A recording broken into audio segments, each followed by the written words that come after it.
3 reasons why The Phantom Menace is not the worst Star Wars film. Reason 1, I have it on VHS. That's just plain old cool. I mean, I only have the original trilogy and this one on VHS, so cool factor, of course.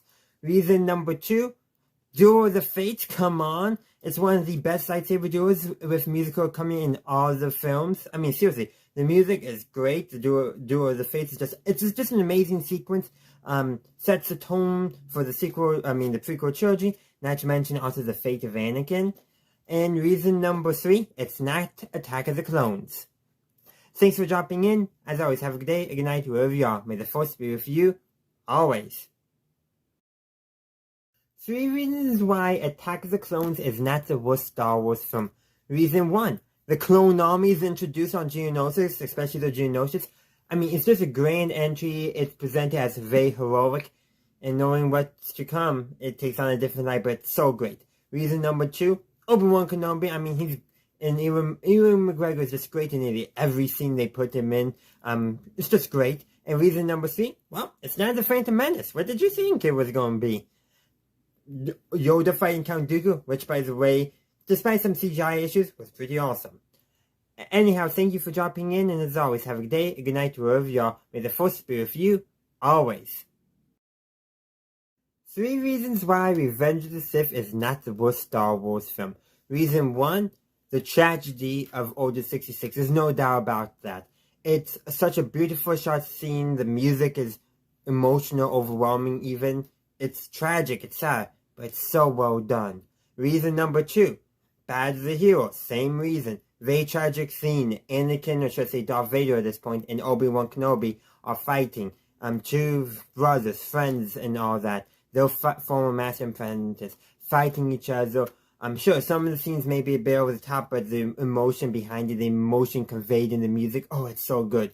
And of course, reason number 3, the opening sequence. I mean, sure, we got the tentative 4 being pursued by Star Destroyer in Episode 4 in New Hope, but come on, a full-blown battle, there's nothing more action chaotic than that. So yeah, thanks for dropping by, and as always, may the Force be with you.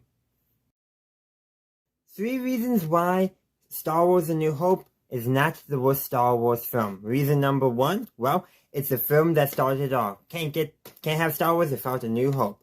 Reason number 2, X-Wings and TIE Fighters, 2 of the most iconic ships in Star Wars, need I say more? And reason 3, it's a fun film. I mean, a film that is fun cannot be a bad film. That's just the rule. Even the so bad it's good films follow that rule. It's just, when a film is fun, it's a good film and cannot be the worst.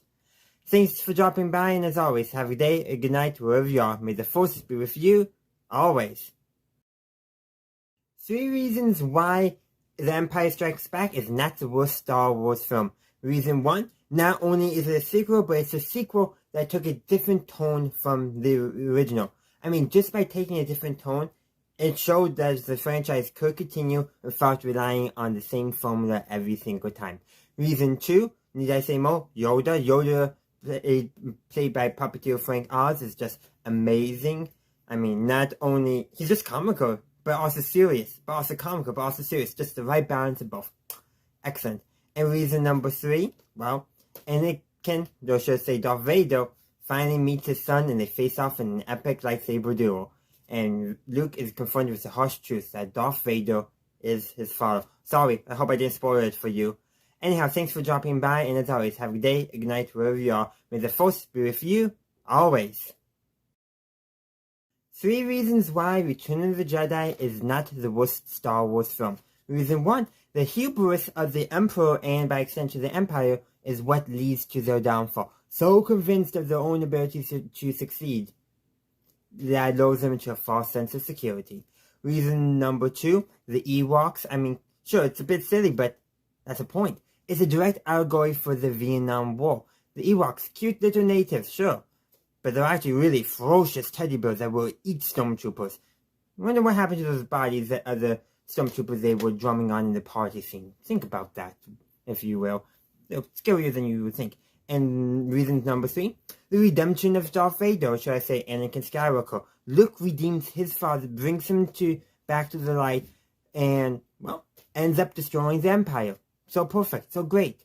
Anyhow, thanks for dropping by, and as always, have a good day, a good night, wherever you are. May the Force be with you, always. 3 reasons why The Force Awakens is not the worst Star Wars film. Reason 1, well, The Force Awakens was the very first Star Wars film I got to see in theaters. I can't begin to describe the giddy feeling I had watching the opening crawl on the big screen for the very first time. Nothing beats that. Reason number 2, The Force Awakens helped rebirth the Star Wars franchise. Would we still be talking about Star Wars today if it wasn't for The Force Awakens? Would we be watching Andor right now? Would we be watching would the Clone Wars have ever gotten finished with its amazing ending? Rebels? There's so much Star Wars that may not have happened if it wasn't for The Force Awakens. Reason 3, Kylo Ren. Kylo Ren, he's a Vader fanboy. And that's his character. He is a Vader fanboy. He can't live up to Vader in our eyes, so what if his character arc is that he is trying to live up to Vader and failing? May the Force be with you, always. 3 reasons why The Last Jedi is not the worst Star Wars film. Just like Episode 5, it takes a different tone from the film that came before it, setting itself apart from the rest of the franchise and making it distinct. Reason number 2, need I say more about the Holder maneuver? It is so, and pardon my language, fucking cool. I normally don't swear, but I think with how cool it is, I think it is warranted just to really express the coolness factor of it. Rule of cool is, after all, very much a thing in Hollywood and the film industry. Sometimes things are just cool and you just gotta roll with it. Reason number 3, Luke Skywalker force projecting himself to Crait. He used the Force for defense, not attack, very much bringing in the lessons he learned from Yoda. He stopped the First Order cold, simply by force projecting himself, by passively resisting them, just by basically standing there. He angered Kylo Ren and held off the First Order. May the Force be with you. 3 reasons why The Rise of Skywalker is not the worst Star Wars film. Reason 1, Lando Calrissian. Lando as a character just makes anything that he's in much better. Reason number 2, Rey struggled with her sense of identity and belonging. This is what she struggled with since The Force Awakens, and it comes to a head in this film where she learns who her grandfather is. And I gotta say, Luke took learning Vader with his father much better. Reason number 3, Kylo's redemption, should I say Ben Solo. It's not a Force ghost or Force projection, but essentially through the Force, Kylo's memory of his father, Han Solo, or Ben's memory, is brought forward into the environment, and Kylo gets to make the right choice that he didn't make back in The Force Awakens, bringing him back to the light side properly. So thank you for dropping by, and as always, may the Force be with you. 3 reasons why Rogue One is not the worst Star Wars film. Reason 1, Cassian Andor. There is a reason why we are in the midst of a series following Cassian in the birth of the rebellion at this very moment in time. When this is released, of course. So that's definitely one reason why Rogue One is not the worst. Reason number 2, the Battle of Skills, a cool, awesome set piece. We have both the ground and space elements, and even an air element that are all working together to accomplish the same goals of getting the Death Star plans transmitted back to the Rebel lines. And reason 3, Darth Vader's hallway scene. Vader has never been scarier except for maybe in Star Wars Jedi Fallen Order. Those both are Vader at its peak, and guess which one came first.